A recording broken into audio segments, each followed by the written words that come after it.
aditiva al menos la vamos a ver sobre todo en pizarrón. No es un tema muy complicado, pero tiene su propio notebook porque la idea está buena y porque es una idea que es base para ideas futuras, para cosas que vamos a ver en el futuro. O sea, ustedes ya saben, los que ya vinieron en interés, pero por ejemplo, si queremos pensar en un árbol de segmentos, sobre todo en un árbol Fenwick, un árbol de Fenwick, lo usual es evolucionar desde la idea de la tabla aditiva y decir, bueno, si la tabla aditiva la pudiéramos actualizar de forma eficiente, ¿qué pasaría? Y así es como surge la idea del árbol de Fenwick. No sé si puede ser el proceso exacto del tipo, pero lo que te da el árbol de Fenwick es una tabla aditiva que se computa rápido. Y estoy averiguando, parece que hay una de la biblioteca estándar de Python hay una función para usar un array como heap. Es una función llamativamente bajo nivel para hacer Python, pero es raro, porque básicamente una cola de prioridad de C++. Python lo que sí no tiene, y ahí sí ya estoy seguro, es un ordered set y ordered map. Es entendible porque el tipo de datos es porque el tener tipado dinámico y demás hace que realmente sea más complicado dar garantías como las que una estructura sí te pide para no crashear terriblemente. Quizás es por eso que optaron por, bueno, no tener esas estructuras en la librería estándar y listo.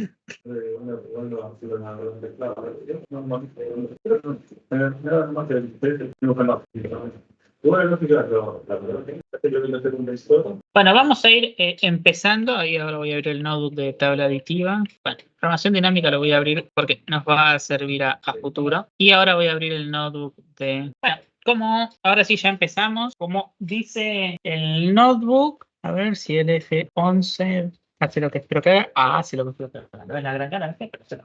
Como nos dice la definición, la tabla aditiva o suma de prefijos es una estructura sencilla pero poderosa que nos permite resolver para un vector de números preguntas de la forma: ¿cuál es la suma de los elementos en el rango LR inclusive exclusive por convención? Obviamente, si quisiéramos incluir los dos extremos, es cambiar el rango sobre el que hacemos la pregunta. Es una cuestión de la notación. Es una estructura muy simple que dado un vector B, que tiene tamaño n, y dado una suma de prefijos S con S más 1, que dada que nos va a construir la suma de prefijos S, que va a tener n más 1 elementos, donde S sub i es la suma de los primeros i elementos. Notar, lógicamente, que S sub 0 es 0, porque es la suma de un conjunto vacío de elementos. Luego tenemos que S sub i lo podemos construir recursivamente como B sub i menos 1 más S sub i menos 1. Y acá un ejemplito de construir la tabla aditiva. O sea, tenemos un B que es random, bla, bla, bla. Son 10 números random enteros. Bueno, generamos para cada i la suma de los prefijos de i. Que bueno, es a ese apender de ese i más de i, y luego imprimimos los dos vectores para ver cómo se relacionan. Para ver un ejemplo de un vector B de 10 números aleatorios entre 1 y 10 y su correspondiente tabla aditiva es. ¿Hasta acá alguna duda? Es una idea que algunos ya estudió proba. ¿Algunos ya estudió proba? Sí. Es una idea que cuando estudié proba me di cuenta que está relacionada, o sea, en realidad al revés, un concepto de proba relacionado, lo encontré similar a la función de densidad acumulada, la función de probabilidad acumulada, la que para una variable aleatoria nos dice la probabilidad de que sea menor a cierto valor. A menor o igual, ese es un detalle importante. Y bueno, tiene un aire a eso. Entonces ahora la pregunta es cómo podemos usar la tabla aditiva para resolver problemas. Bueno, S es igual a la suma, S sub i es la suma de 0 hasta i, S J es la suma de 0 hasta J. Veamos entonces que nos da la resta. Asumimos que i es mayor que s menor que j, lógicamente, y vamos a ver que la resta es la suma de 0 hasta i hasta j menos la suma de 0 hasta i, es decir, la suma de i hasta j. ¿Esto lo ven o si quieren lo tallamos en el pizarrón? Pero, o sea, nos podemos verlo en el pizarrón y hacemos tachaduras donde claro, y eso lo que nos permite es hacer una consulta en O de 1, eso es lo lindo que esta query, creo que no lo comento, no sé si lo comento específicamente porque el chiste es que esto no necesitaban complejidad computacional para ver este notebook,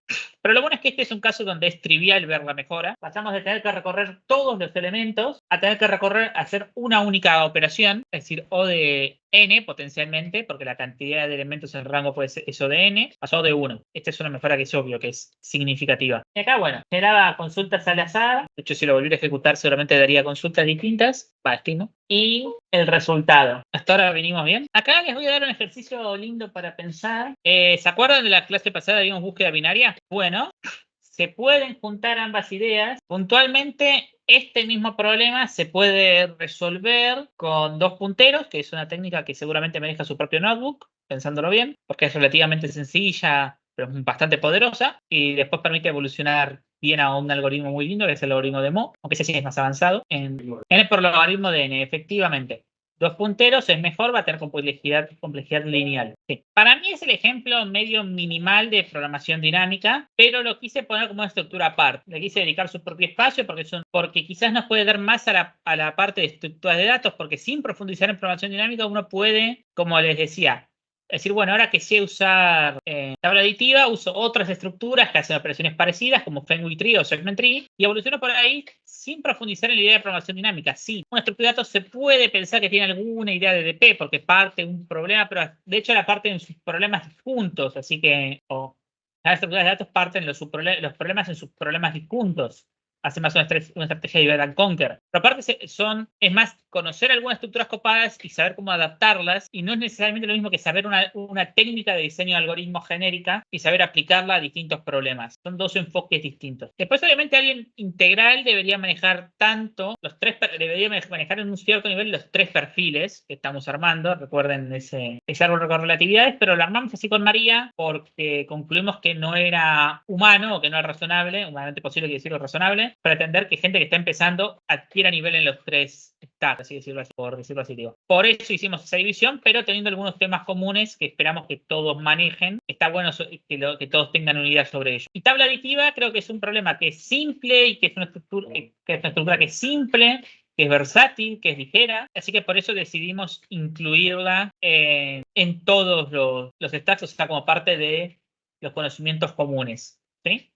Yo de programación dinámica recuerdo que armaba la profe una matriz como para ir almacenando resultados que ibas obteniendo en un proceso y al final tenías que sumarlo todo o algo así. Claro, programación dinámica, que lo vamos a ver un poco más tarde hoy, justamente consiste en tener un problema definido recursivamente y permitir que haya superposición de problemas, pero cuando voy a llamar un subproblema que ya calculé, usar ese resultado que ya calculé, es decir, cada vez que llamo a la función, guardarme para los argumentos con los que lo estoy llamando el resultado, y si la vuelvo a llamar con los mismos argumentos, devolver el resultado en lugar de volver a calcularlo, que por el factor recursivo puede ser muy costoso. Por eso, por ejemplo, si los parámetros son dos valores entre, por ejemplo, un i de 0 a n y un j de 0 a m, vamos a guardar los resultados en una matriz, donde decir, bueno, la función para el i igual i0, j igual j0, nos guardamos su valor en matriz sub i0, j0. ¿Es algo parecido a esto de la tabla aditiva?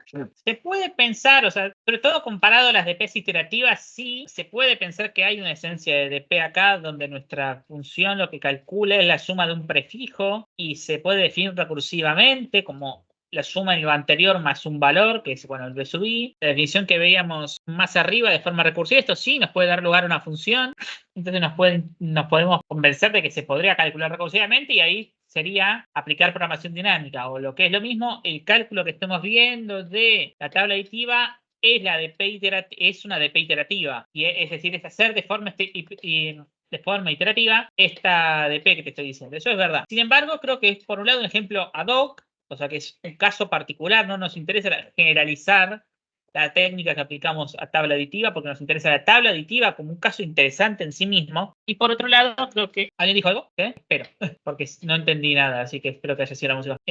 Y por otro lado, es un caso muy simple, entonces no creo que sea necesario que alguien piense toda la idea de DP o toda la teoría de DP o todos los... Porque sé que DP es un concepto que a mucha gente medio le vuela la cabeza. Es de los conceptos, al menos de los que uno quiere dar al principio, más complicados de entender para la mayoría. Al menos en mi experiencia dando clase llevan 3 años de este curso y creo que siempre es el primer tema donde empieza a haber dificultades para que todo el mundo lo comprenda. Pero no creo que tabla aditiva tenga toda esa dificultad, porque DP es mucho más que tabla aditiva, es mucho más general, tiene otras ideas. Tabla aditiva es un casito puntual que una vez que uno conoce la idea, puede centrarse en cómo usar esta estructura para resolver otros problemas. Así que por eso decidí hacerlo así. Ok, ahora anda bien. Para acá, para razonar, les decía un ejemplo interesante o algo interesante de la tabla aditiva.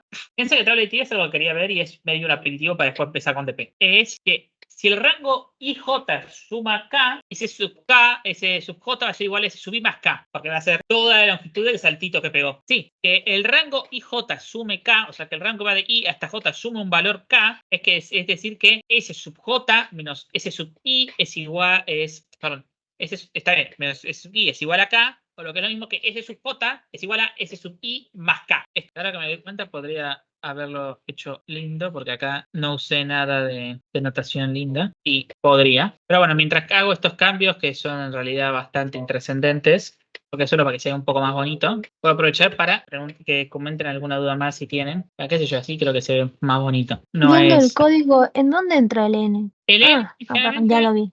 1000, ya lo vi.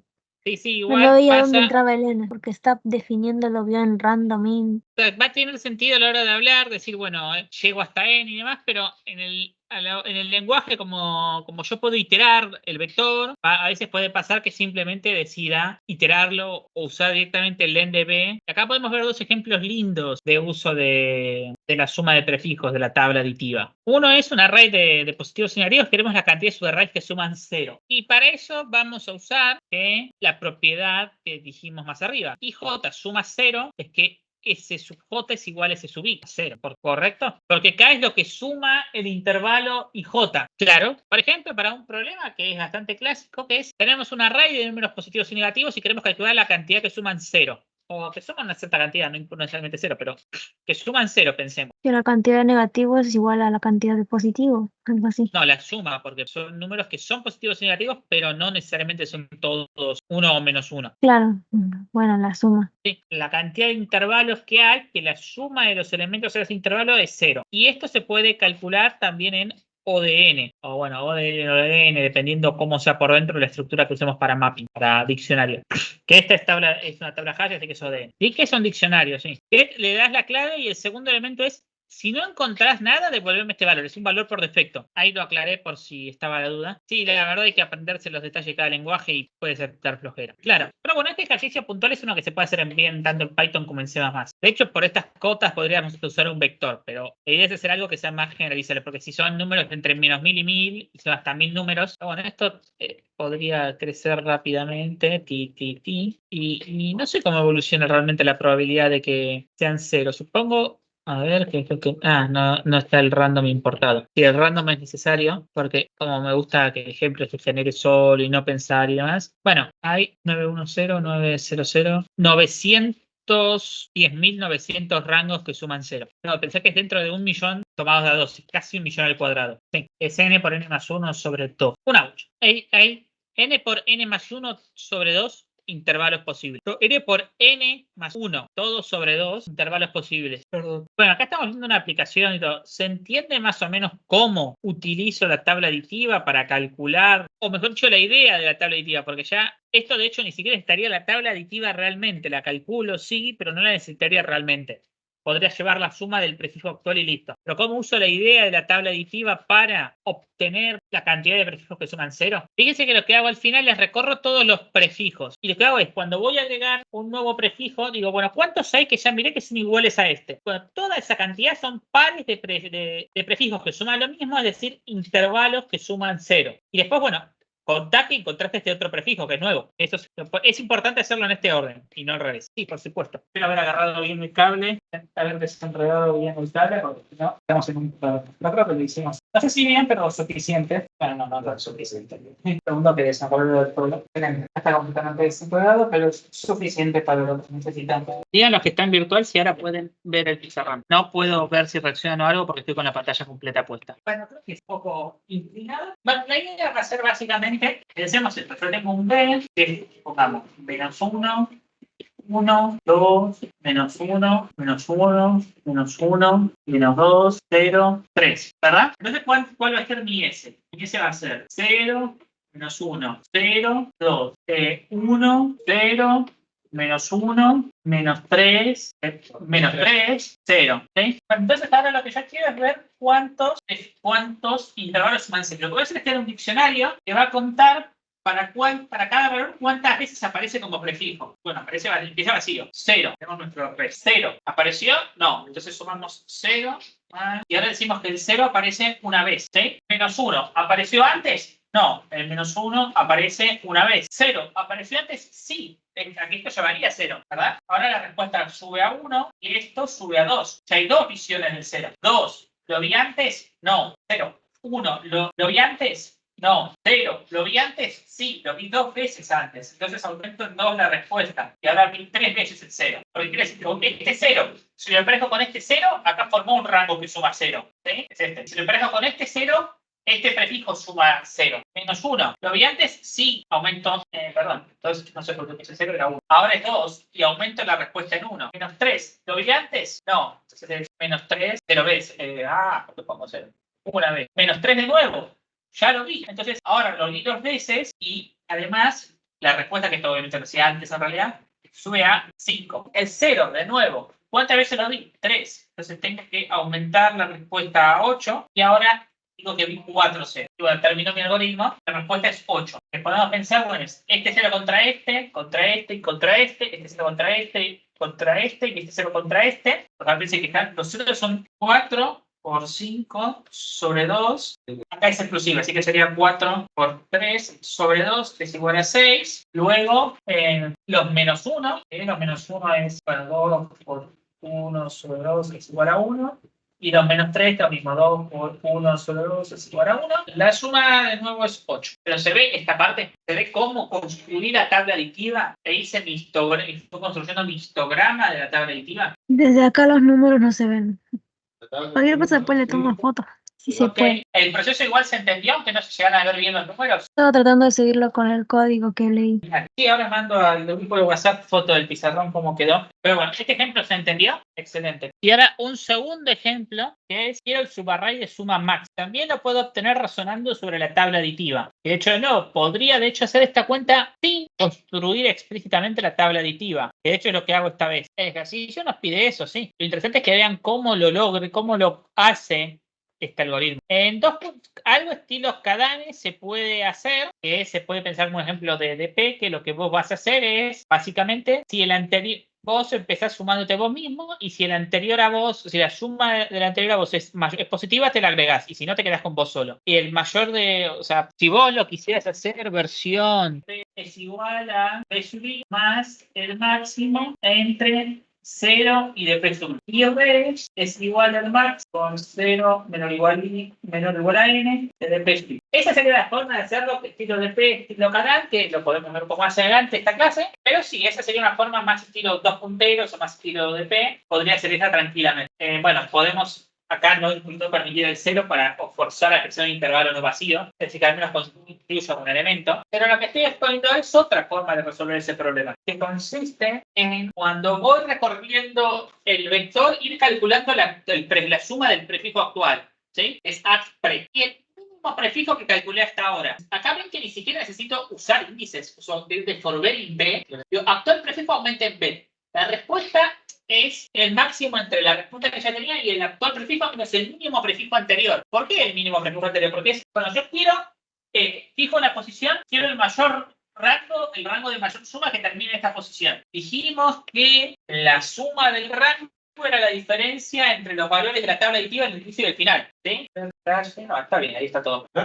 Los valores de la tabla aditiva en el principio y el final. Entonces, a mí me interesa tomar el valor como inicio, el valor donde la tabla aditiva sea lo menor posible. Porque si yo tengo SI, CJ menos SI, J fijo, entonces esto crece si S sub I decrece. Si quieren pensarlo en análisis, aquellos que les gusten, pueden pensar que esto es puro gusto, no es necesario pensar en análisis multivariado, obviamente. De hecho, es exactamente menos 1. Obviamente no necesitas pensarlo como análisis multivariado, es un simple absurdo para ver que queremos que el máximo de esto se va a encontrar en un mínimo de 6, que lo único que puede variar es 6. ¿Se ve? Ese es el punto. Este min-pre es el menor de los prefijos que viste hasta ahora, ¿sí? Entonces, cuando yo haga actual pre menos min-pre, el prefijo actual menos el menor de los prefijos anteriores, ¿sí? Y a ver, volvamos a nuestro... lleva el borrador para allá. Volvamos a nuestro ejemplo favorito. Y vamos a tener nuestro actual prefijo, nuestro min prefijo y nuestro res. ¿Sí? El actual prefijo inicialmente 0, el min prefijo inicialmente 0 y el res inicialmente después un 0 que es menos 1. Y quiero el prefijo de suma máxima es mido el menos 1. El actual prefijo se vuelve menos 1. Y dijimos que res va a ser el máximo del res que ya tenía ahí, el actual prefijo menos min prefijo, que es menos 1. No cambia nada. Ahora min prefijo se hace el mínimo entre el actual prefijo y el que ya tenía. Ahora se hace -1. ¿Se ve? Sí. Luego, esto lo voy poniendo así para ver cómo evoluciona en el tiempo, pero fíjense que acá nunca no tenemos vectores realmente. Miro el 1, el actual prefijo es 0, 0 menos 1 es +1, entonces ahora la respuesta es 1, y el min prefijo sigue en -1, le va a ser el tiempo. 2, ahora el actual prefijo es 2, el min prefijo sigue siendo -1, y la respuesta es 3. Luego -1, entonces queda 1, -1 sigue siendo 3, otro -1, 0, -1 sigue siendo 3, -1, -1 sigue siendo 3, -2, o sea, ahora pasa a -3. La respuesta sigue siendo 3 lógicamente, pero el min prefijo ahora se actualiza a -3, 0, acá sigue siendo -3, -3, 3, y este, vamos a buscarles un 4 para ver cómo mejora. Ahora vas a hacer 1, y es 1 menos -3 es 4, y acá sigue siendo -3. Y acá efectivamente la mayor suma de un prefijo es ese 4 solito, de un intervalo era ese 4 el solito.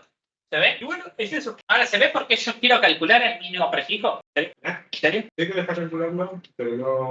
O sea, ¿para qué lo uso? Lo uso para restárselo del prefijo actual Sí. y obtener el máximo intervalo que termina en la posición actual. Y bueno, el máximo de todos ellos es el máximo intervalo global, porque, eso es un detalle que no comento en el notebook, pero pueden pensar que todo intervalo es el fijo de un prefijo, o el prefijo de un sufijo, también vale. Entonces yo tomo un prefijo que termina donde termina el intervalo, y tomo un sufijo de ese prefijo que empieza donde empieza el intervalo, y ese sufijo de ese prefijo es exactamente el intervalo que a mí me interesa. ¿Por qué? Y si es negativo, ¿por qué me molestaría?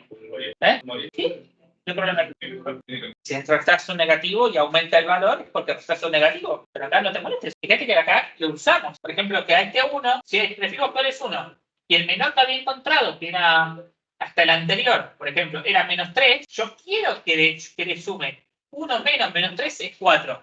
Y nos da que este intervalo efectivamente suma 4, que es el óptimo. Así que si estoy restando un número que puede ser negativo, es intencional. Si nunca pudiera ser negativo, que es que todos los elementos del vector son positivos, y lo que me conviene simplemente es tomar todo el vector. Si quiero la suma máxima, tomo todo el vector y listo. No hay ninguna duda en eso. Interesante. O sea, la pregunta tiene interés y tiene sentido cuando tengo elementos positivos y negativos, y entonces va a haber intervalos que agrandarlos reduzca la suma. Entonces el intervalo máximo no va a ser todo el vector, sino va a ser un pedazo de ese vector. Pero un intervalo, justamente. Va a ser un intervalo propio, podemos decir. Pudiera pasar incluso que habiendo negativos el intervalo óptimo sea todo el vector. Sí, pero no lo sabemos a priori, y lo que nos interesa responder es justamente cuál es el intervalo óptimo. En cambio, si no pudiera haber elementos negativos, sería obvio, sería a priori que, bueno, tomo todo el vector y listo, se terminó, por supuesto. El mínimo prefijo entiendo que es como sacar el mínimo de esa tabla aditiva, ¿no? Claro, se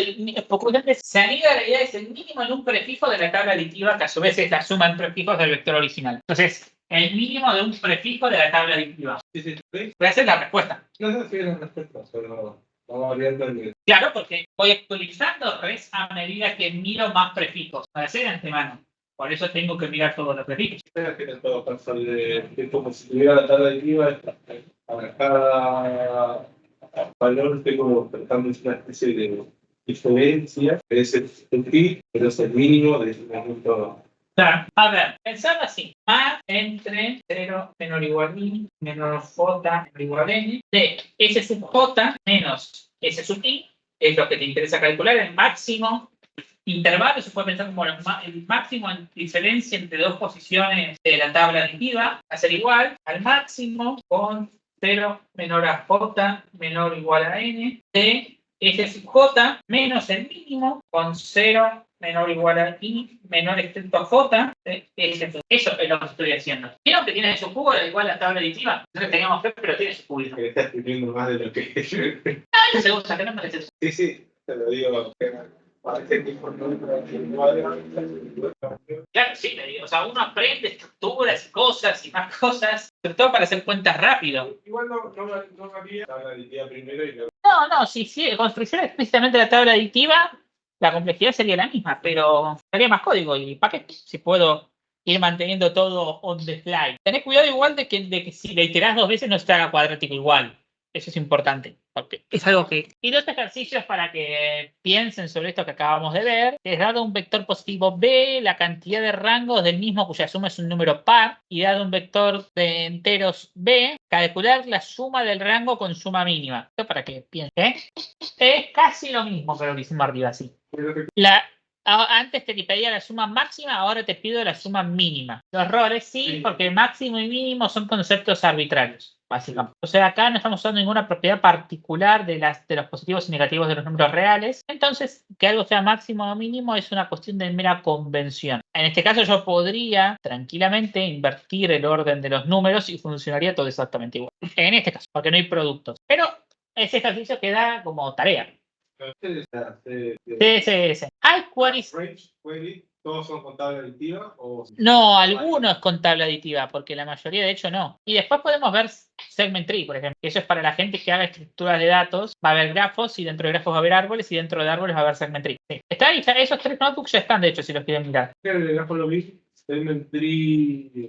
Segment tree estoy casi seguro de que no lo vas a ver en la carrera, así que no te preocupes. Un resumen de segment tree. Segment tree es una estructura que te permite aplicarle una operación asociativa a un vector y hacer consultas de aplicarle esta operación a un rango y updates de modificar una posición del vector. Esa es una estructura que te ofrece esto.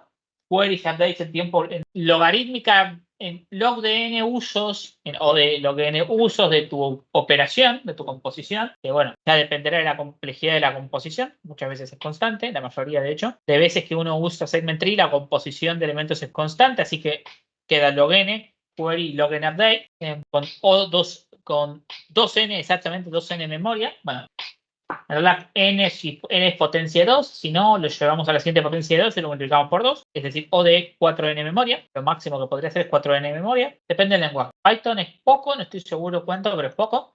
Quizás 100. En C++ no está prácticamente, es, no sé, 10 millones, quizás. O sea, es lo que llama memoria de stack, se van llenando la memoria de stack. Python, el DFS recursivo no funca muy bien. Es lo más. Digo yo, es un grafo lineal, literalmente lineal, un millón de nodos. Y funciona. Y sí, si no tenés que pasar muchos argumentos, o sea, si no se van copiando muchas cosas y es solamente un índice, se lo banca bien. ¿Cuánta es decir, la diferencia entre hacerlo iterativo y recursivo?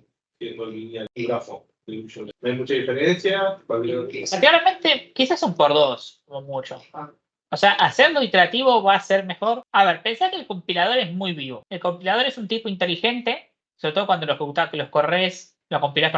con O2, como lo hacen los jueces, que O2 es básicamente decirle al compilador optimiza mucho, no optimices demasiado. O 3 creo que ya es exponerse a que el compilador modifique el comportamiento del software, porque esto es un detalle de C++.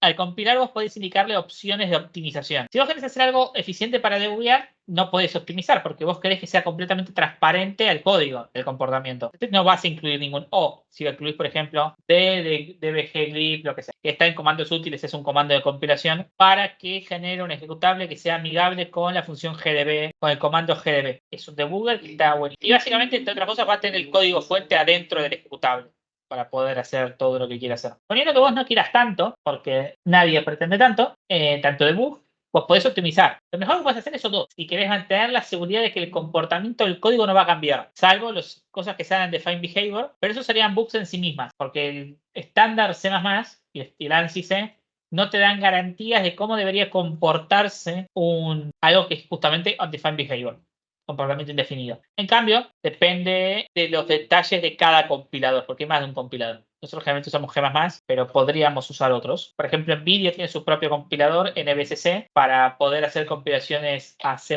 CUDA, que es un framework para C++ hecho por NVIDIA, justamente es propietario, para poder interactuar apropiadamente con las tarjetas gráficas. CUDA C++ es algo que te permite acceder a...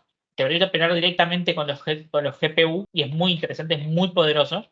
Yo lo he usado, es muy poderoso. ¿Cuánta diferencia es? Y pensá que en una simulación paralela, en algo que hacer una batería de simulaciones, que quizás me sirva para mi tesis, usar la GPU al máximo, que de hecho no podía usarla del todo porque me quedaba sin memoria RAM, sin VRAM, porque para poder usar, posiblemente está un poco topeado por la VRAM, versus usar toda la CPU, es decir, los 12 procesos, los 12 hilos paralelos, era la mitad de tiempo tardaba la GPU. Toda la GPU contra toda la CPU. Igual eso ya depende de cada GPU de cada CPU. GPUs más potentes deben ser mucho más notorias las diferencias. Pero bueno, volviendo al punto, le estaba diciendo cómo llegamos a que les comente sobre las opciones de compilación. Porque dije que usamos G++. Sí, por la mitad.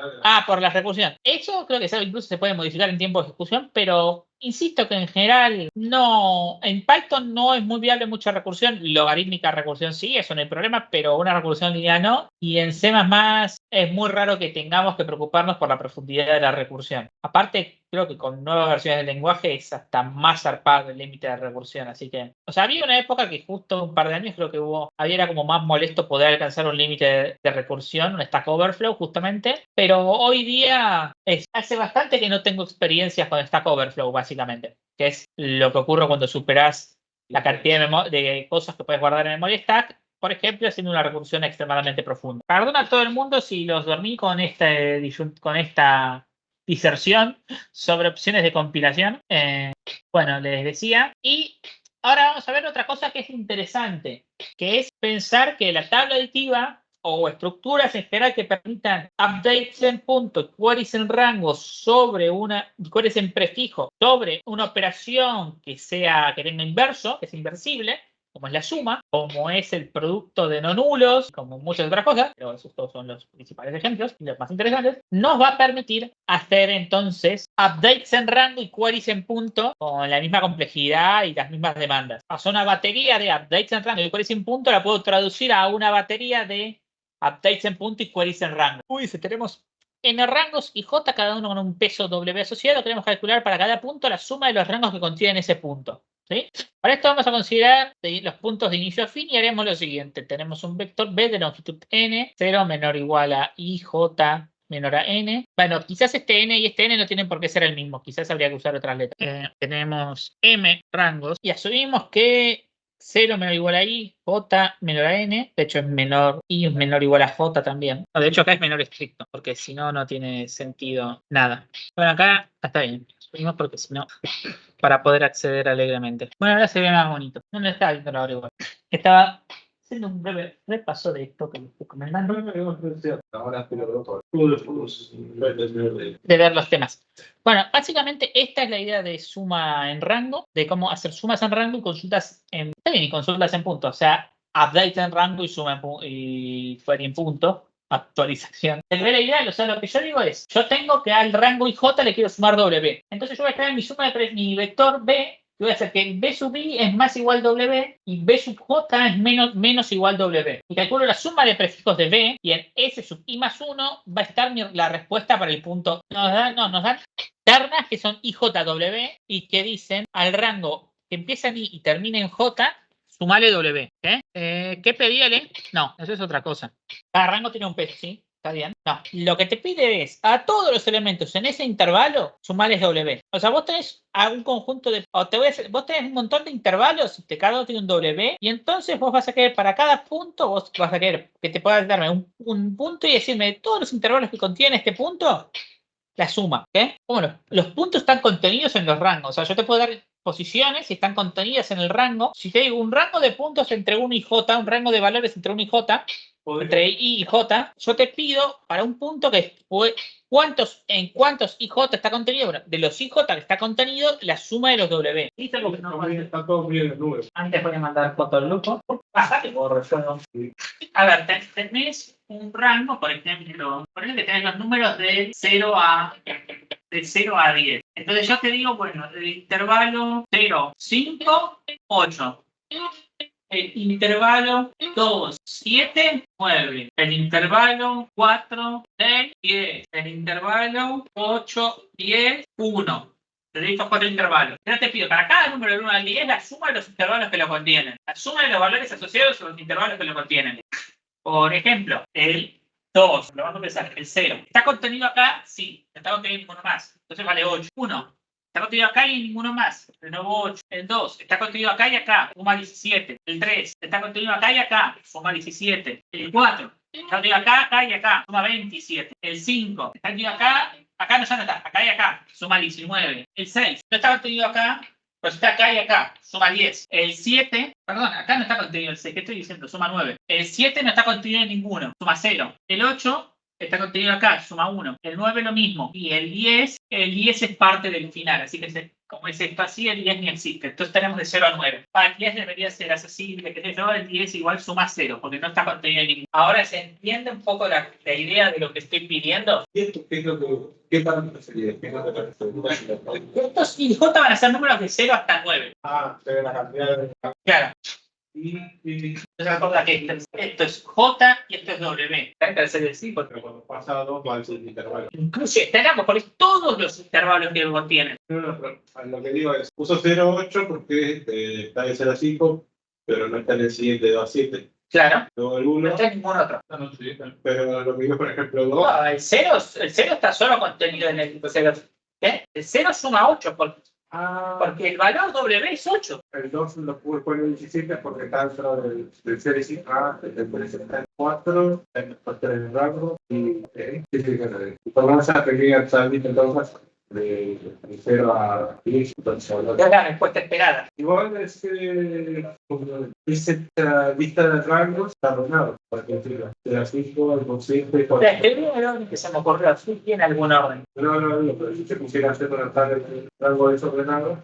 Da igual, sí existe, pero somos que I viene antes que J, pero es que si no tendríamos que pensar cómo interpretarlo para empezar. ¿Qué sentido tendría que J sea menor que el I? El que estoy restando, que no tengo que tomar en cuenta que es un rango nulo. Si el I está antes que el J, es clara la interpretación y es unívoca. Y puntualmente ya está definido. Si no, yo tendría que poder definir cuando anuncio el problema qué interpretación tiene que I sea mayor que J. Podríamos pensarlo como las integrales, que es negar la suma. La integral de J a I es menos la integral de I a J.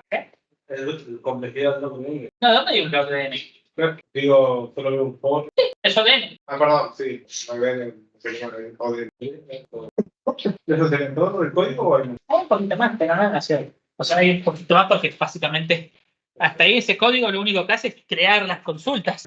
Los que están online tienen alguna pregunta mientras. Bueno, y como decía, el ejemplo es crear la tabla aditiva y listo. Y acá te da otro ejemplo. Bueno, 5 a 6 con peso 2, 8 a 9 con peso 5, 0 a 6 con peso 5, 4 a 9 con peso 6, 6 a 8 con peso 3 y te da y te construye el S. El ejercicio tiene NQ con rangos LI, RI, con peso WI por cada X, el promedio de los pesos WI de los rangos que contienen. O sea, es darle una ligera vuelta de tuerca más. Claro, la cantidad de rangos que cubren ese punto, sí. Este es un ejercicio lindo porque se resuelve descomponiendo al promedio, que es una operación chota, en dos operaciones lindas como sumas. ¿Cómo les pongo eso? O sea, el promedio es la suma sobre la cantidad, ¿sí? Las dos cosas por separado son...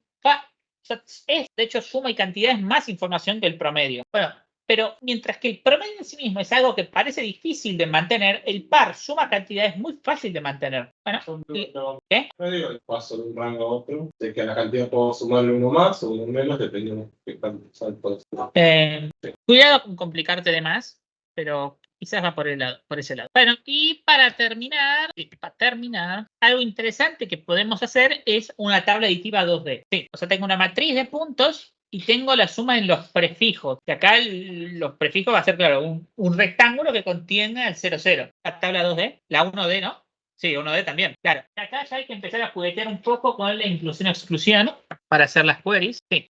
Podés pensarlo con cosas de conjuntos. Y, lógicamente, si podemos hacer queries de un prefijo, puedo preguntar por todo un rango. De hecho, claro, si puedo hacer la query de prefijo, puedo preguntar sobre un rango cualquiera. Y bueno, notar que puedo pedir el rango 2D de suma máxima con una idea un poco similar. Con la misma idea que aplicamos en 1D, la podemos aplicar en 2D. Las mismas. O sea, todo lo que vimos de lo que nos costó un poquito entender recién, queda... No sé si como ejercicio, pero para que lo piensen. Increíblemente estuvimos 1 hora y media exprimiendo la tabla aditiva. Tienen un recreo de 15-20 minutos y después seguimos con DP. Los virtuales, ¿qué dicen? ¿Quieren seguir de corrido o pausamos? Bueno, te fue Abigail. Sí, claramente no se va a ver un poco los números. Pero no sé, debe ser la iluminación, no sé. Es difícil encontrar los equilibrios. No sé, si se apaga la luz se va a ver menos el pizarrón. Y hay uno, pero bueno, nunca pregunté cómo usarlo. Nunca me dijeron que trate de usar ese, así que supongo que no estará disponible. Pero no tengo cómo conectar. No, está bien, pero no tengo el conector. O sea, sí está bien, podría intentarlo, pero no tengo con qué conectarme. Hay uno, pero no estoy seguro, de hecho no. Pero aunque fueras, es para la escritorio. Yo no tengo un conector VGA HDMI. Claramente la computadora esta no tiene VGA. Y no creo que ninguna computadora, ninguna notebook, sobre todo nueva, vaya a tener VGA. Sí, ese es antiguo. ¿Qué es esto con el conector o HDMI? Parece VGA. Bueno, 15 minutos entonces. Sí, volvamos y 20. Yo decía de programador, creo que la programador. Vos pones la letra, después que tiene un valor alfa. Entonces, a ver, la idea de esto es hacer, crear un vector en el que, por ejemplo, la letra A represente su valor de intercambio. En este caso, bueno, para la letra, pero el ejemplo que tenemos C, ¿tá? Y B acá, por ejemplo, y B representa eso. Esto es lo que vamos a hacer con cada letra. Y ahora, vos no tenés que reducir esta, no tenés que hacer quitarle quitarle la tu objetivo es, pero tu objetivo es crear un vector de tu tipo de referencia, ¿viste? Que te permita a cada letra que está acá, cuando vuelve por tu este vector, te devuelva tu valor de intercambio. En este caso, ¿viste cómo conseguir este vector? ¿Esto te da la misma cantidad de números o...? Sí, me quedaron así, las técnicas así que abrir y pericos. Pero que vengan 10 caracteres. ¿Puede haber algún pequeño error cuando vos haces este vector o tu diccionario de los cambios?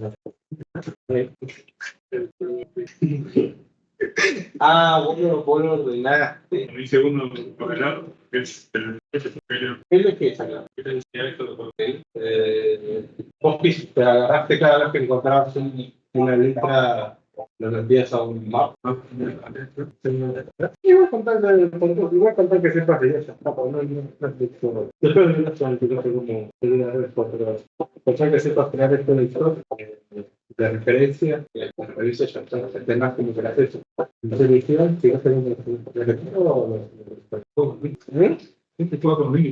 Vea que yo no tengo media hora por lo que quiera. No, está bien, pero me refiero a que yo no tenía otro acento, pero por yo me iba tratando de comentar Python. Estoy usando Gili. ¿Quién fue el poder blog? Pero pequeño niño, ¿de qué hora me salí? La chiquita. Sí, pero ahora ya yo uso para jugar. Bien, somos 6 en la llamada. Hay 5 virtual, 6 espontáneamente. Excelente, ahora somos 8 alumnos en total. Como dije hace un ratito, volvemos y 20.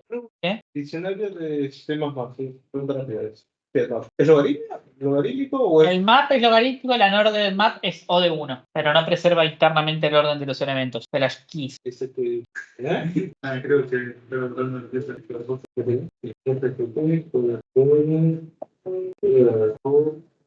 el ese probaba de bien, ¿no?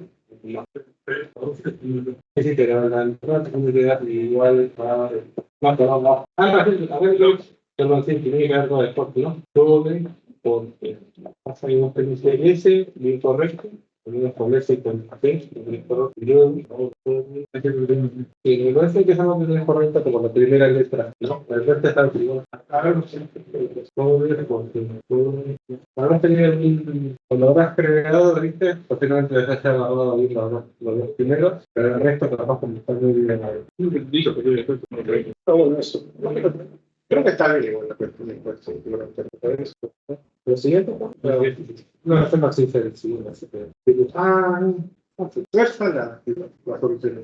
No, claro. Digo que después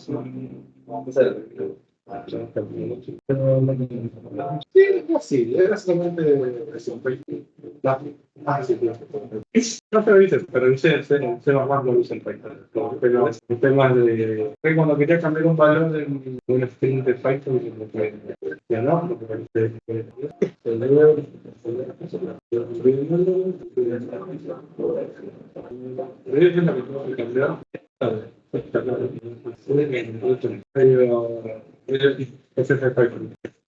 pero uno temporal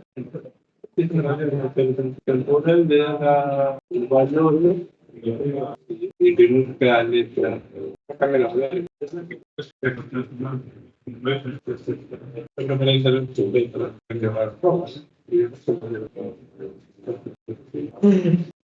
sí, no, la verdad es como para ese curso, ¿eh?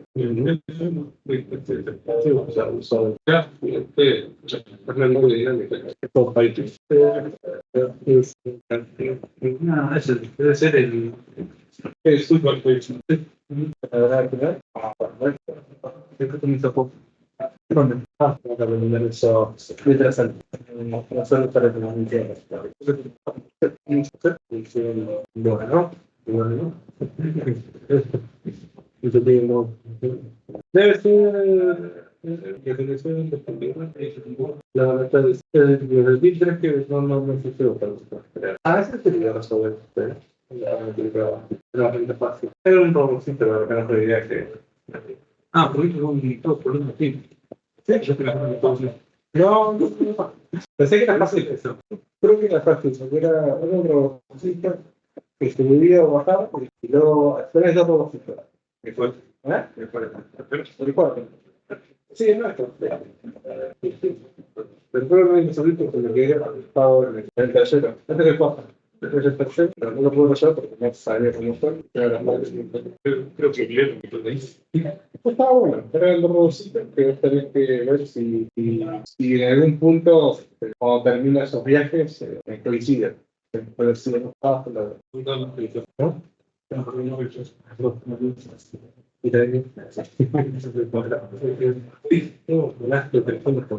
Creo que te dan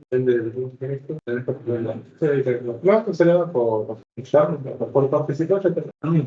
Sí, creo que me parece por temas de. Profe, Sí, en Codeforce, el tema de cuando vos haces un contest, el rating.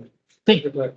Cada DIP tiene su respectivo rating, ¿no? No es como que cambie, no incluye un DIP 3 en un DIP 4 de rating o se puede. No, sí, tenés un único rating como usuario. Sí, pero Lo que ganás. lo que ganás, por ejemplo, haces DIP 4 bien, por ejemplo, perfecto, por así decirlo, y luego querés dar DIP 1 y no haces ninguno. O haces todo mal, ¿eso te resta o te suma? A ver, nadie puede competir tanto en un DIP 1 como en un DIP 4. Por eso lo que hay es competencias que tienen distintos DIP, solo son válidos si tenés un cierto rango de rating. DIP 4 es para menores a 1300, si no me acuerdo. DIP 3 es menos de 1600. Y DIP 2 es menos de 2100. Y DIP 1 es mayor a 1900. Esa es la particularidad de DIP 1. Es el único que tiene una cota mínima de rating en lugar de máximo. Según tu rating, puedes participar en otros.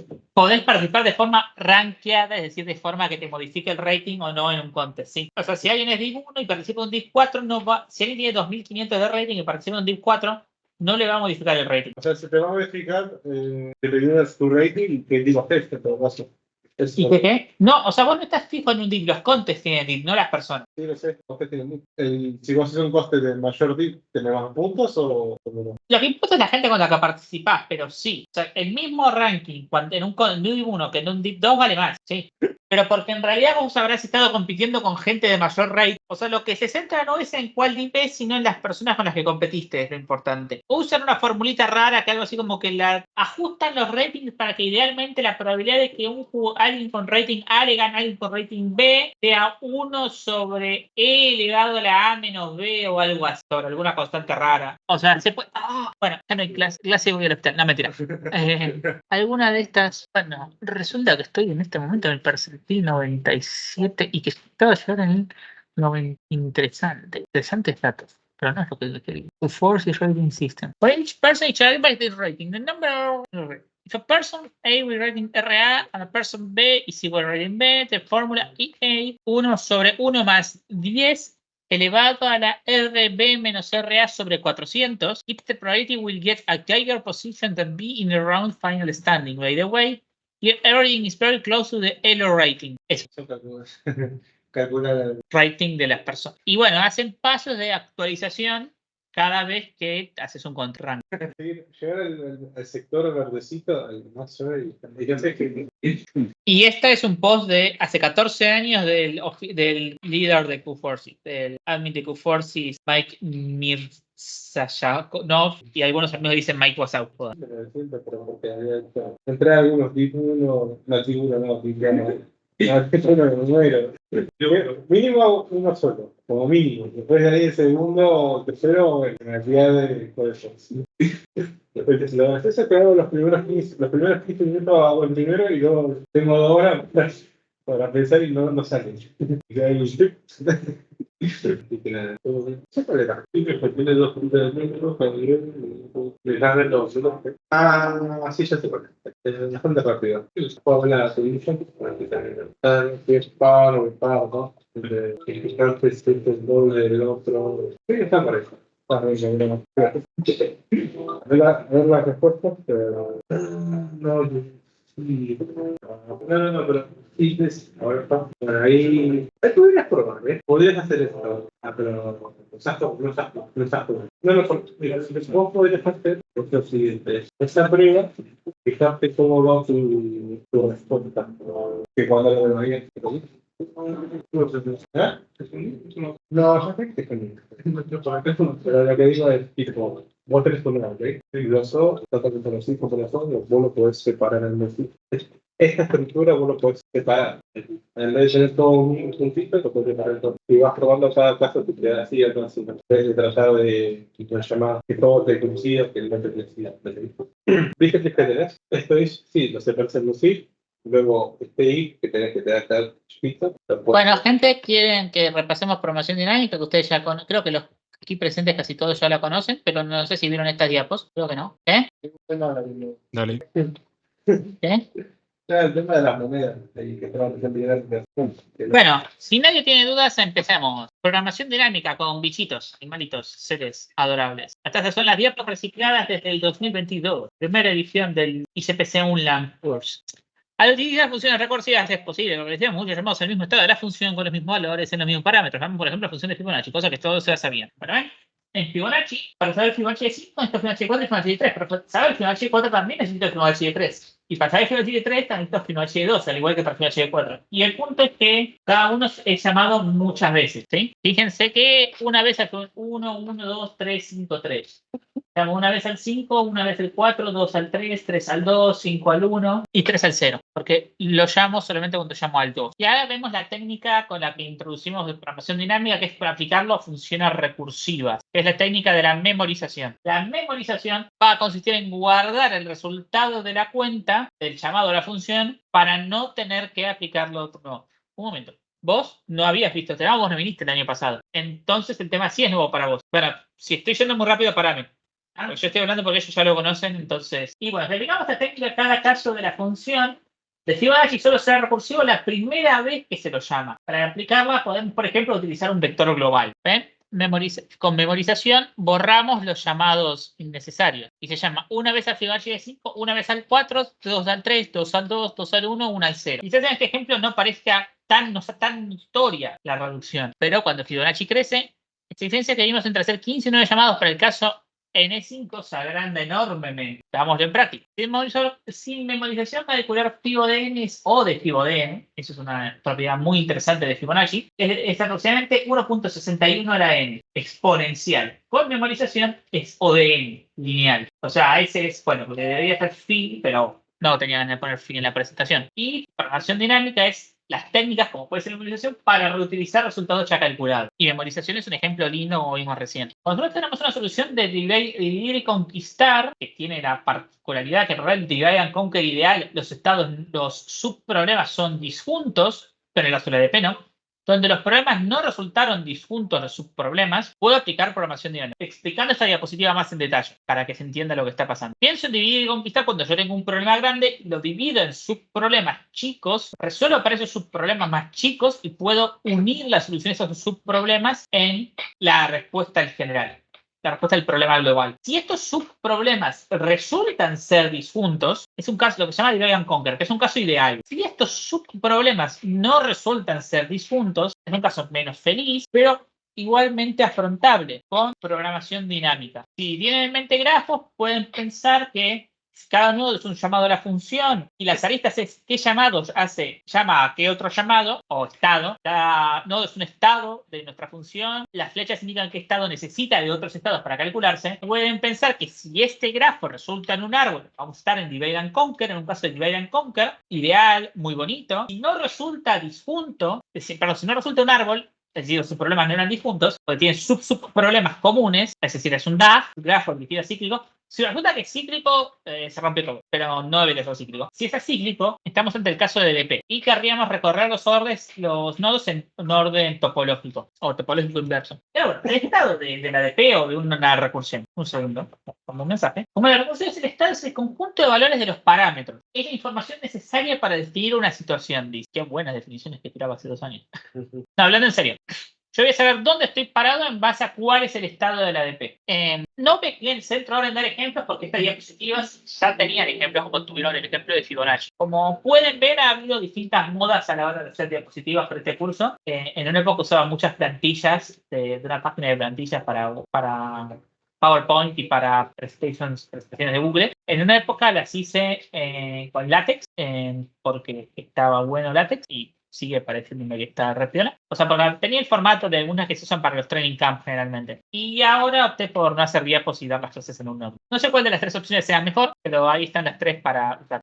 La cantidad de estados. La cantidad de estados es el conjunto de los... O sea, la cantidad es el tamaño del conjunto de los posibles valores válidos. Acá hay un detalle de que va a haber estados de que por cómo representemos en memoria la memorización, puede haber estados que si bien no existan realmente, no sean realmente alcanzables, vamos a tener que almacenarlos igual. Sobre todo si, por ejemplo, es una matriz, nosotros podemos decir, bueno, pero no todos los estados de la matriz son visitables, o no todos los estados del vector son visitables. Pero lo más conveniente igual sea hacer un vector de una longitud fija y entonces guardaremos posiciones de memoria que no vamos a demandar realmente. Así le decía, por ejemplo, para calcular fibo de n hay n más un estado válido, de 0 hasta n. La transición que serían las aristas del grafo que yo les planteé hace un momento imaginarse, espero que ese ejercicio de abstracción no haya sido demasiado, es el proceso de calcular un estado a partir de estados más pequeños. ¿Por qué digo más pequeños acá? El comentario de decir más pequeño es entender que es un subproblema, que tiene menos información. Si fuera el mismo, o si fuera un superestado, si siquiera un mismo estado, estaría en un ciclo, estaría en algo. En cambio, si es un estado más chiquito, es sacarle cosas al problema para poder resolver una partecita, y después con esa partecita resolver el todo, con la respuesta de esa partecita resolver el todo.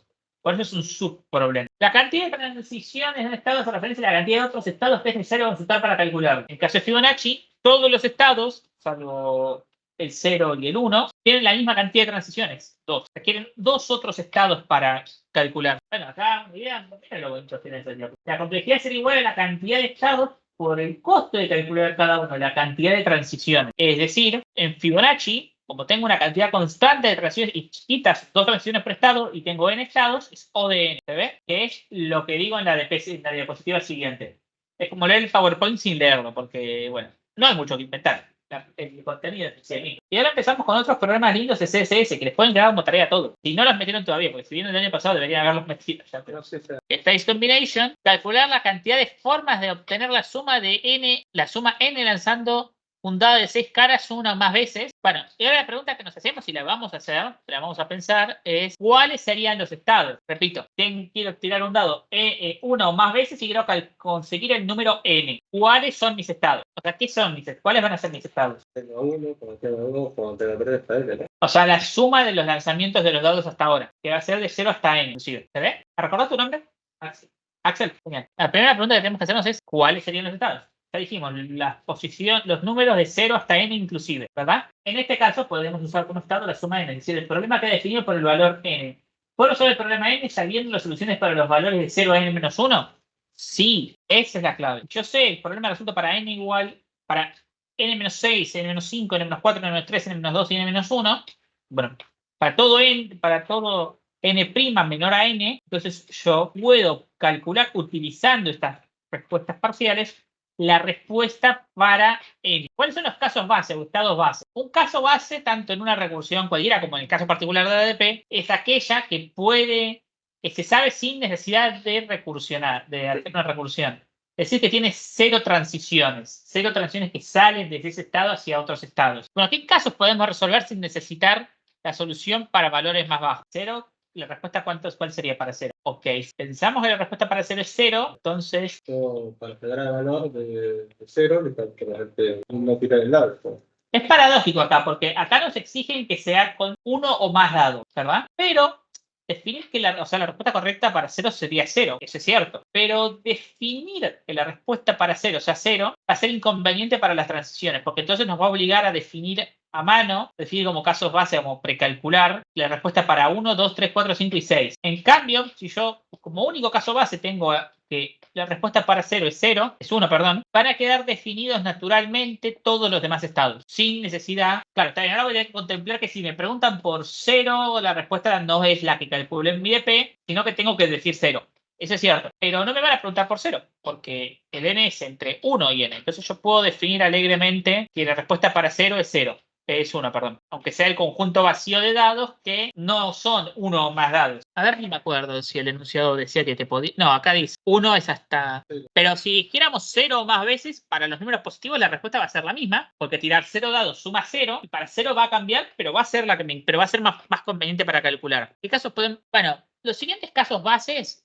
n menor que 0 es 0. No hay forma de conseguir números negativos sumando 0 más números positivos. Y n igual 0 es 1. Solo hay una forma, que es no tirar ningún dado. ¿Se ve? Esto va a ser conveniente porque vamos a poder usar esto para construir las soluciones para los siguientes casos. Lo siguiente que nos tenemos que preguntar es ¿cuáles son las transiciones? ¿Cómo uso la respuesta de casos más pequeños para calcular el caso actual? ¿Y ustedes qué creen? La siguiente posición será la posición que voy a calcular. Para este DP será la suma de la posición anterior. ¿Solo la anterior? Podemos decir las 6 últimas. Sí. ¿Se ve por qué, Axel, se ve por qué es en las 6 últimas? A ver, pensemos, acá es importante empezar. ¿Qué valor tenía el último dado que tiré? Entonces si el último dado vale 1, tengo que sumar la cantidad de formas de conseguir n-1. Si el último dado vale 2, es la forma de conseguir n-2. Si el último dado valió 3, la vale n-3. Y así. Por eso son la suma de los 6 anteriores. Pregunta, ¿podría funcionar igual si digo, ya pongo definido la respuesta del P del 1 al 6 y de ahí está calcular del 7 para arriba? Sí, podrías, tendrías que hacer esos casos a mano y es molesto. Es todo mi argumento de por qué no hacerlo. Y es molesto hacer la cuenta explícita a mano para 1 es 1, para 2 es 2, porque puede ser dos 1 o un 2, para 3, 3, no, de hecho para 3 es 4, para 4 es 8, ¿está bien lo que estoy diciendo? Sí. Sí, va a ser la suma de todo lo anterior, así que para 5 es 16 y para 6 creo que va a ser 32 y ahí ya después empieza a no ser una potencia de 2. En caso debemos considerar que cada posible resultado de tirar el dado, cada uno sumar las posibles formas de obtener ese valor luego de haber sumado el valor D luego de haber formado la suma n-d. Así, si n es mayor a 0, f de n es f de n-1 más f de n-2 más f de n-3 -4 -5 -6. Si n es 0, f de n es 1. Y si n es menor a 0, f de n es 0. ¿Esta es recursiva o...? Esta es una definición recursiva. Podés hacerlo, o sea, esta DP está planteada en abstracto. No te condiciona si la pensás recursiva o iterativamente. Cantidad de estados es O de n, fracciones por estado es O de 6, es decir, O de 1. La complejidad total es O de n. ¿Se ve? Este creo que el ejercicio antes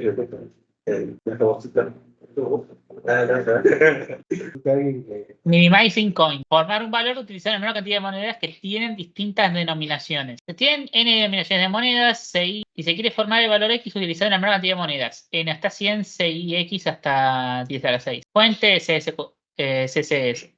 Tienen muy lindos problemas CSS, les recomiendo tratar de encararlos en algún momento de vuestras vidas, preferiblemente antes de participar en ICPC. Bueno, la pregunta no es, ¿cuál sería el estado de la ADP? Como se ve, como pueden ir viendo, hay temas que hay menos de exposición y más de pensar problemas hasta que cale la idea. Cuando veamos algoritmos golosos, que es una de las cosas que está para la gente que quiere seguir el perfil de algoritmos, lo digo porque es el notebook que hice.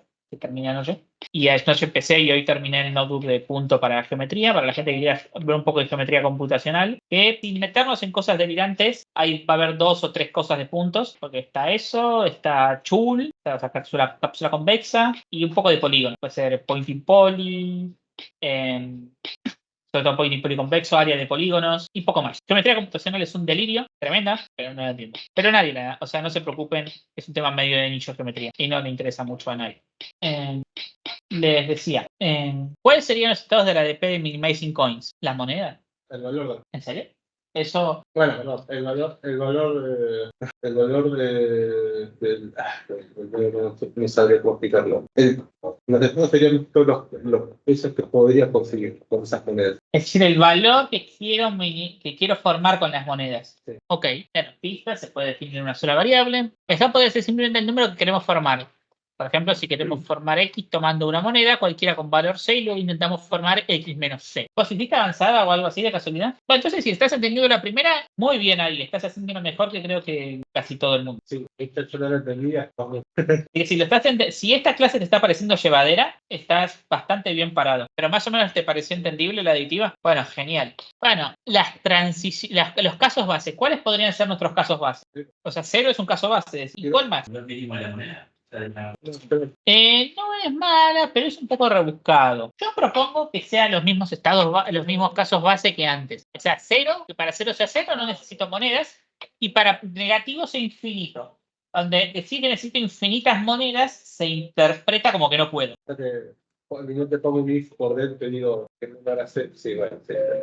Porque bueno, es imposible formar valores negativos con monedas positivas. Y cada nadie nombre que la suma de los naturales es menos un medio, porque bueno, Mates Mike sacó un video explicando esa flasheada, pero es es un sentido súper débil y no tiene sentido usual de sumar cosas porque no se pueden sumar cosas que divergen libremente.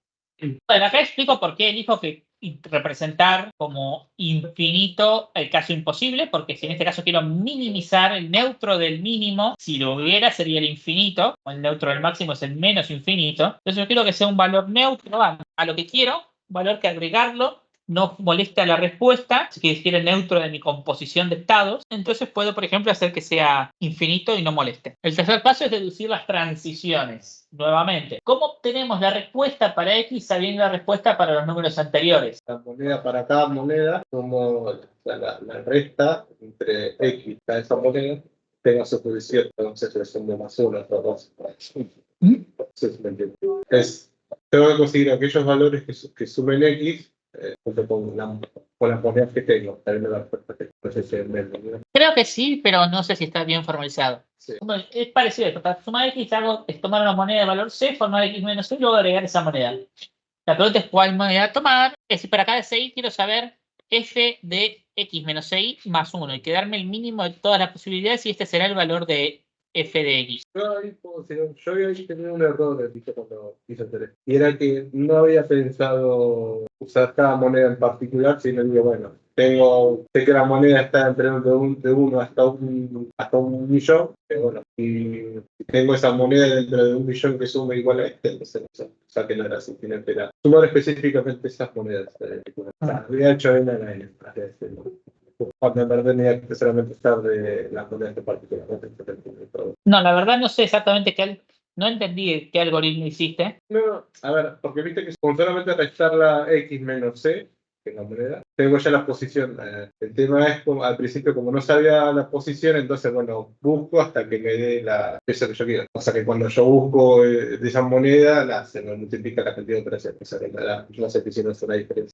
Y bueno, acá lo sintetizamos en las transiciones para cada estado. Si X menor a 0, infinito. Si X igual 0, 0. Y si es mayor a 0, el mínimo entre los f de X menos X más 1 para 0 menor o igual a Y menor a N. Esas son las 3 posibilidades y abarca todos los posibles números enteros. Hay estados posibles y cada uno realiza N transiciones, por tanto la complejidad es O de N por X. Está puesto para que sea border, o sea 100 millones entre coins combinations. Calcula la cantidad de formas de obtener X son de las monedas de las denominaciones existentes. En denominaciones de monedas, ahí se quiere saber cuántas formas posibles hay de formar X usando estas monedas. Algo que es importante es que, al igual que con Dice Combination, el orden importa. No es lo mismo hacer 2 más 3 que 3 más 2. ¿Sí? En este caso eso nos va a convenir, va a facilitarnos la vida. Bueno, ahora piensen ustedes sin mi guía, cuáles serían los estados, los casos base, las transiciones y la complejidad. Y es razonable dividir así.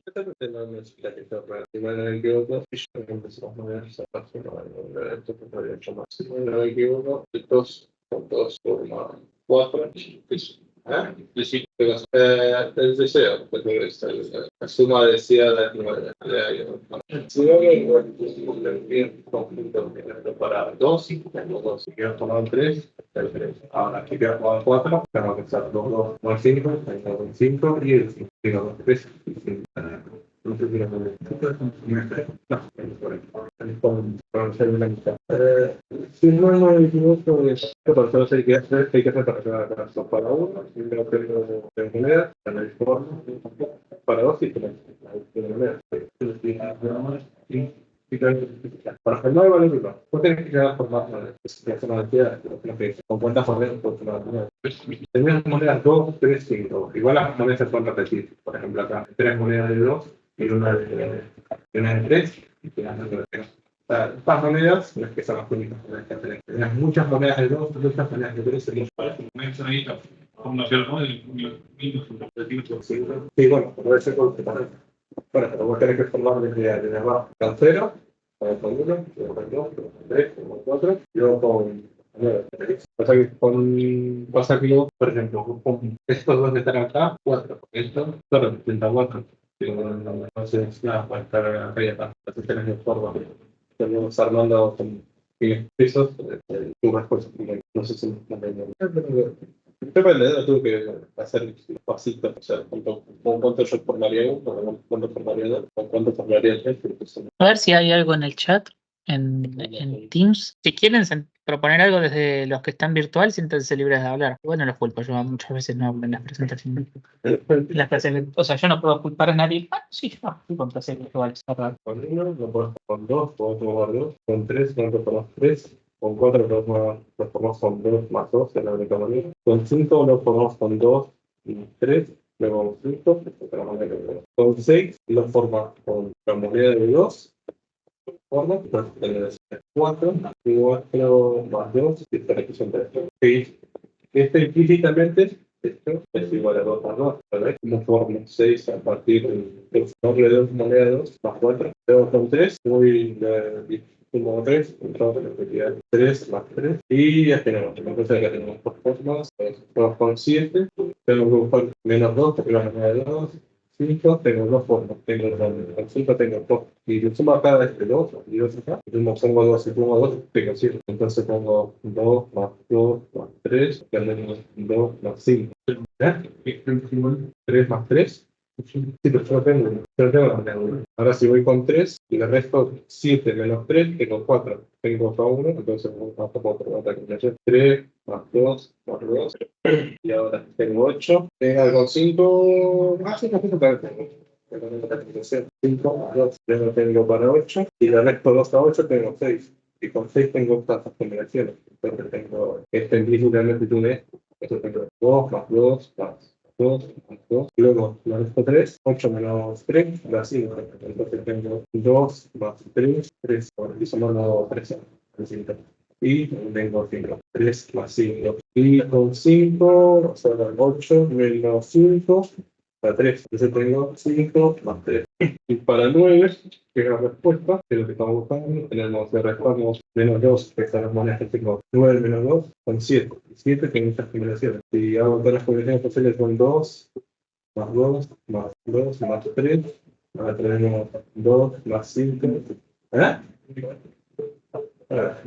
Esa es la distancia. ¿Eh? Hay que conocer entonces. Igual no es necesario tomar esto. Es solamente. Sí, pero no hay que hacer, porque nos piden las cantidades. Entonces, dado que si nos piden más cantidades, entonces sería esto sería 1, esto sería 1, esto sería 1, esto sería 2, esto sería 2 si no me equivoco, esto sería 4, esto sería 4 y esto sería 8. Entonces permite, creo que es un modelo anterior, me parece. Es buscar, para sumar, y hasta creo que se puede hacer. Si no me equivoco, para las cosas en el team. es igual a más igual la diferencia casi de P para y menos C. Estas son las monedas que no voy a tener, que son 2, 3, 5. Con esta me posiciono en 7, 5 y 8, ¿viste? De P. La diferencia le sumo último 20. Así que sería para. Y no solo eso, y esto es más uno. Más uno, ¿no? ¿Sí? No, más uno, ¿no? Entonces, cuando ya tengo los resultados, el tema es cuando no tengo nada. Cuando tengo otro, que lo pongo en los valores de las monedas. El P, el C es igual a 1, quiero 4. Y tengo el P0, aunque yo podría poner 1 C. Y para menor a ser escrito. ¿Ya existe de va? ¿De va? Pero no se puede poner. Una consulta. El código. No se puede hacer debug, ¿no? Tiene cosas para debuguear, pero yo no soy experto configurándolas. Porque yo tengo problemas con por ejemplo, la clase vector de C++. Cada vez que lo utilizo, quiero entrar con corchetes y ver el valor, como que me expulsa de debug. Y por lo tanto, yo normalmente lo utilizo para casos pequeños, por ejemplo, de 0 a 100, vectores de ese tamaño. Uso vectores simples, o sea, y vector corchete, no uso las veces vector. Está raro. Pero creo que igual me parece porque está definido algún operador y como que le va no me permite usar operadores cuando estoy usando el vector. Está raro. Bueno, ¿pudieron encontrar los estados y los casos base, las transiciones y la complejidad? La complejidad es, creo que es n por la cantidad de moneda. O sea, n por x. Los casos base sería, bueno, menor a 0 infinito, cuando el P es igual a 0 es 1, y en la siguiente ¿Infinito? ¿Cómo que infinito cuando el P es menor a 0? porque no hay y no tengo encuentro de elemento, entonces no puedo. No debe ser 0. Y para los siguientes casos sería el más igual, o sea, la suma de los anteriores. ¿De cuáles anteriores? De esos resultados factoriales que tengo cuando resto la diferencia entre el valor actual que tengo la moneda y el peso de la moneda que tengo actualmente. No sabría cómo explicarlo. No sabría cómo explicarlo. Entiendo cómo lo plantearía, pero yo si le digo el código, lo sería dpdi más igual dpdi menos C. Con C en coins. Sí. Ok, sí, eso está bien. Solo que bueno, no sabría cómo explicarlo con palabras complejas. Obviamente, tratando de que la diferencia entre I y C sea mayor o igual a 0. Si no, no voy fuera de rango. Bueno, está bien, eso es esencialmente. Bueno, como algo que lo que hay que se llama top-down, simplemente existe un enfoque llamado botmap y también se puede inventar programación de forma iterativa. Y ya, la clase introductoria de DP con animalitos, que nunca está mal tener bichos tiernos en pantalla cuando uno está viendo cosas raras. Y bueno, acá ejemplo con Fibonacci, ver cómo cambia la cantidad de llamados, algunos ejercicios para generalizar Fibonacci, etc. Este es el notebook para repasar y para ver algunos problemas más que están lindos. Sí. Tengo una pregunta aparte del pasado. Parece que había explicado algo del año pasado sobre el BTC, que es de memorización, pero hay otra cosa aparte de que sea la memorización, que tenga que ver con programación dinámica. Y después la forma iterativa, que no lo pensás como memorización porque no tenés llamados a funciones, sino que es recorrer como la estructura de datos en la que te almacenas los valores directamente. Que todas las estructuras en el fondo pueden ser vectores porque en el fondo la memoria RAM es un vector gigante, pero es un detalle. Eso sería todo, ¿no? Sí, creo que por hoy hemos visto suficientes cosas. Está bien que habremos estado quizás 2 horas y media de clases reales. No sé si tienen dudas, tienen consultas, quieren repasar algo más. Digo, ya te reforzar la teoría y hacer práctica. Aparte es cierto que estos días hay poca gente porque hay parciales y porque cosas, la vida es difícil. Así que es entendible si hay... Bueno, mientras tanto voy a aprovechar y bueno, dejo de compartir.